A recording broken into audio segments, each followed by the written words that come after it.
생약제에서 추출한 성분으로 만든 항암 기능성 식품이 국내에서 처음으로 개발돼서 이르면 이달 안에 시판될 예정입니다. 조용호 기자가 전합니다. 항암과 암치료 부작용이나 성인병을 예방하기 위해 개발된 기능성 식품입니다. 해모힘과 해바순으로 이름 지어진 이들 식품은 생체 손상을 막고 소열과 면역 증진, 생체 조직의 재생을 촉진하는 기능을 발휘합니다. 이러한 효능을 입증하기 위해 쥐에게 암세포를 투여해봤습니다. 암세포가 계속 전이되는 왼쪽 쥐와는 달리 기능성 식품을 투여한 오른쪽 쥐에서는 암세포 억제 효과가 나타났습니다. 이번에 개발된 이 두 기능성 식품은 해바라기와 당귀 등 우리의 전통 한약재에서 그 성분을 추출했습니다. 생명공학과 방사선 기술로 천연 생약제를 조합해 새로운 복합 물질을 만드는 방식을 썼습니다. 각각의 성분들을 분리를 해서 그것의 각각의 효능을 검증한 다음에 효능을 극대화할 수 있게 다시 그 성분들을 재구성한 겁니다. 종전에 천연 생리 활성 물질은 항암 효능에 한계가 있고 독성까지 강했습니다. 하지만 이번에 개발된 항암 기능성 식품은 여러 성분을 조합해 효능을 높이고 독성은 없앴습니다. 이들 항암 기능성 식품은 원자력 병원 등에서의 임상시험과 병행해 이번 달 안에 시판될 예정입니다. KBS 뉴스 조용호입니다.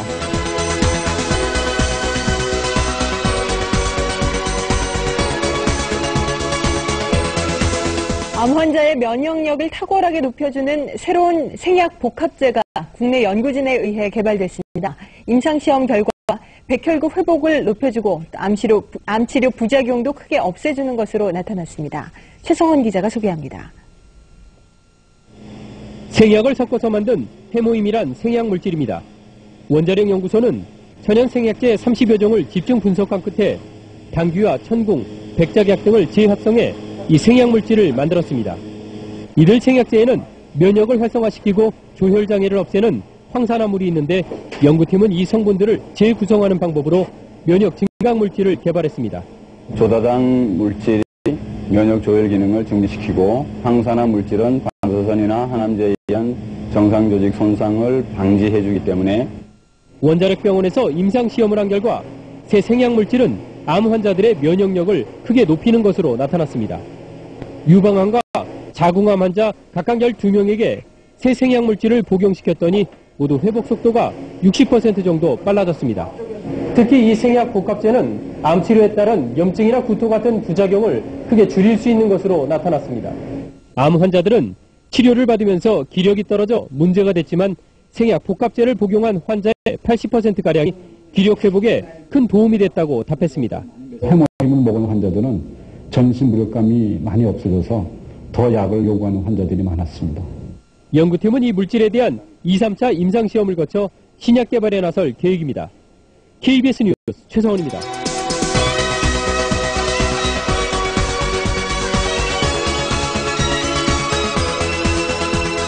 오늘 MBM 메디컬 센터에서는 국내 의료계를 강타하고 있는 이 면역 열풍에 대해서 자세히 전해드리도록 하겠습니다.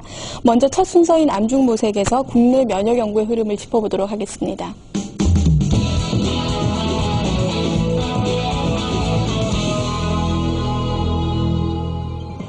현대인의 생명을 위협하는 대표적인 질환, 암. 현대의학의 3대 암치료법은 외과적 수술과 항암제 및 방사선 치료. 하지만 말기암인 경우 암 완치는 고작 20%. 첨단 현대의학도 암을 불치병으로 남겨놓은 상황인데 현대의학이 풀지 못하고 있는 불치병들, 그 해법을 면역력 강화에서 찾고자 하는 시도들이 새롭게 관심을 모으고 있다. 이런 가운데 산학연 협동의 면역 연구 개발은 경쟁력 있는 결실을 연이어 내놓고 있는데 과감한 투자와 지속적인 연구로 부작용 없는 면역 치료에 도전하는 우리 의료계의 변화. 오늘 암중모색에서 자세히 알아본다.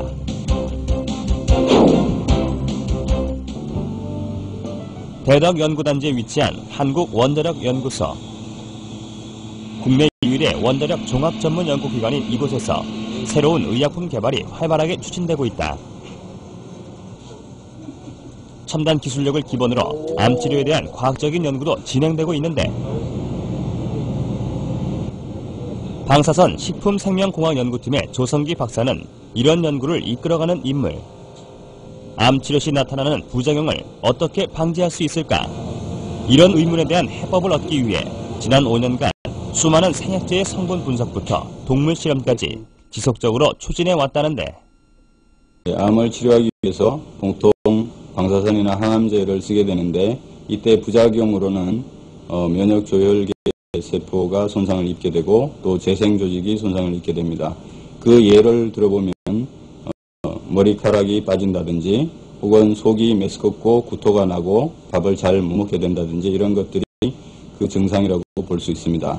그래서 본 연구팀에서는 독성이 없는 식품 소재들을 이용해서 정상 조직을 보호하고 회복을 促진시킬 수 있는 그런 물질을 개발하고자 연구를 시작하게 되었습니다. 그래서 최근 5년 동안 저희들이 여러 가지 연구를 통해서 백작약, 청궁, 당귀를 조합하고 그 추출물로부터 유효 성분을 분리해내고 그 유효 성분들을 다시 재구성해서 신복합 조성물을 개발하게 되었습니다. 이 신복합 조성물은 면역 조절 증진 효과뿐만 아니라 항암 효과도 가지고 있고 방사선에 대한 정상 조직을 보호하는 효과도 가지고 있습니다. 그 효과들에 대해서는 그림을 보면서 자세히 말씀드리도록 하겠습니다.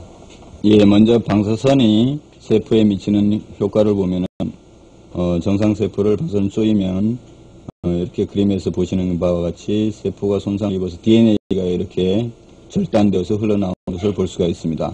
그런데 저희들이 연구실에서는 어떤 물질을 개발해서 물질을 처리를 하게 되면 이 DNA의 손상이 이 정도로 감소되는 그런 물질을 찾아낸 것이라고 볼 수가 있습니다.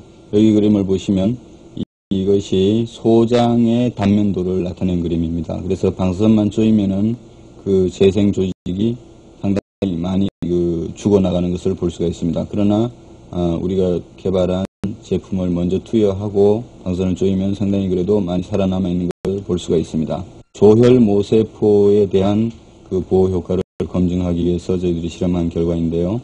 방사선 조사했을 때 조혈모세포가 살아남아서 재생되고 있는 모습입니다. 그러나 거기에 비해서 이 물질을 투여했을 경우에는 훨씬 더 많은 조혈모세포가 살아나는 것을 볼 수가 있습니다. 그 결과를 보시면은 이 정도로 증식된 것을 볼 수가 있습니다. 면역 기능 활성화를 통해 항암 효과를 높일 수 있다는 동물 실험 결과도 이미 도출된 상황. 우리 고유의 생약제인 당귀 등을 이용해 기존의 한방 처방과는 차별화된 생약 복합물을 만들어냈다는 설명. 저희들이 개발한 이 복합 조성물이 암세포 억제 효과도 가지고 있는데 그 부분에 대해서는 그림을 보면서 자세히 말씀드리도록 하겠습니다. 생제에 먼저 암세포를 이식을 하게 되면은 이식한 후 시간이 지나면서 생쥐가 죽어나가게 됩니다. 그래서 20일 정도에 다 죽게 되는데 이때 본 복합 조성물을 투여하면은 더 오랫동안 이렇게 생존하는 것을 볼 수가 있습니다. 원리를 간단히 말씀드리면 본 복합 조성물이 암세포를 살해할 수 있는 면역세포의 활성을 이렇게 높여주기 때문입니다. 이 그림에서는 T세포의 활성을 이 정도 높여주는 것을 볼 수가 있고 여기서는 대식세포의 암세포 살해능을 이 정도 높여주는 것을 볼 수가 있습니다. 지금 살펴보신 바와 같이 본 복합 조성물은 면역세포의 활성을 높여줌으로써 암세포를 억제하고 궁극적으로 항암 효과를 가지고 있다고 할 수 있습니다. 벤처기업과의 협력으로 비교적 짧은 기간에 성공적인 결과를 얻을 수 있었다고 한다. 최근 들어서 건강에 대한 관심이 점점 높아지면서 기능성 식품 시장이 점점 커지고 있습니다.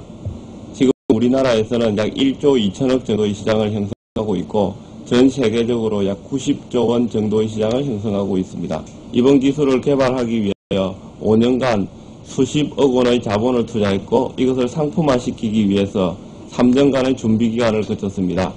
이 기술이 상품화되면 해외 시장 개척은 물론 부가가치가 높은 기능성 상품군의 새로운 영역으로서 앞으로 기능성 식품 시장을 더욱더 확대해 나갈 수 있을 것이라고 생각하고 있습니다. 파편하게 알려졌어요. 지속적인 산학연 협동으로 신물질을 개발해낼 필요성은 커지고 있는 상황인데 높은 부가가치를 창출하는 생명산업 발전에 활력을 불어넣기 위해서는 이런 신기술 연구가 확산돼야 한다는 것이 공통된 의견이다. 기업은 제품을 만들고 파는 데 전념하고 연구기관은 기초연구에 전념하는 것이 제일 좋은 시스템이라고 생각을 합니다. 좋은 제품을 개발하고도 상품화시키지 못하는 경우나 개발하여 상품화시키는 능력이 있는 기업이 좋은 제품을 찾지 못하는 경우가 있습니다. 이러한 단점을 산학년 컨소시엄을 통하여 해결할 수 있을 것이라고 생각합니다. 현역을 보완해 보다 나은 치료 효과를 이끌어내야만 한다. 전문 연구기관과 벤처기업, 대학의 연구진들이 그 흐름의 중심에서 새로운 신기술을 탄생시켜야만 하는데 면역 연구 등을 통해 부작용 없는 암 치료를 열어갈 필요성은 더욱 커지고 있다. 한국원자력연구소가 정부 출연 연구기관으로서는 처음으로 기술 출자를 통한 벤처기업을 설립했습니다. 이번 투자는 금전이 아닌 기술 투자에서 연구기관 벤처 창업의 새로운 모델로 평가받고 있습니다. 대전에서 이정우 기자가 보도합니다. 천연 생약 복합 조성물인 해모임입니다. 한국원자력연구소가 중장기 연구개발 사업으로 개발한 이 생약 복합제는 동물 실험과 암 환자 임상 실험에서 효능이 입증되고 있습니다. 이 물질은 임상 실험 결과 면역세포 회복 증진과 염증 등의 부작용 억제 효과가 뛰어나고 방사성 치료에 의한 암 발생 억제 효과도 60% 이상 높은 것으로 확인됐습니다. 암 환자 치료 시에 보조제로 활용할 수 있는 것뿐만 아니라 성인병이나 만성질환 환자들에서 면역 조절 기능 회복에 아주 잘 활용될 수 있을 거로 생각이 됩니다. 이 연구 성과물이 기술 출자 형태로 산업체에 이전돼 벤처기업으로 다시 태어났습니다.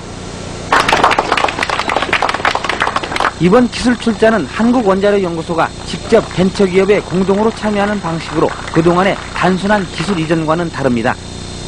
정부 출연 연구기관의 기술 출자로 탄생한 벤처기업의 공식 출범은 연구 성과물에 대한 새로운 장을 열고 있습니다. 정부 지원만을 받는 연구소에서 탈피해 연구 성과물의 상용화, 산업화를 통해 경쟁력을 강화하고 입금을 환수해 연구 기반 확충에도 도움을 줄 수 있다는 설명입니다. 연구자들이 더 용기를 가지고 더 좋은 연구 성과 내고 성과가 나오는 대로 민간에 이렇게 기술을 넘겨줘서 민간이 또 새로운 기업을 자꾸 창출하는 그런 아마 좋은 전기를 마련했다고 이렇게 봅니다. 기술투자 벤처기업은 금전 등 실물 자산이 아닌 특허와 실용신안 등 기술 투자로 이루어지기 때문에 연구기관 벤처 창업의 새로운 모델로 평가받고 있습니다. YTN 이정우입니다.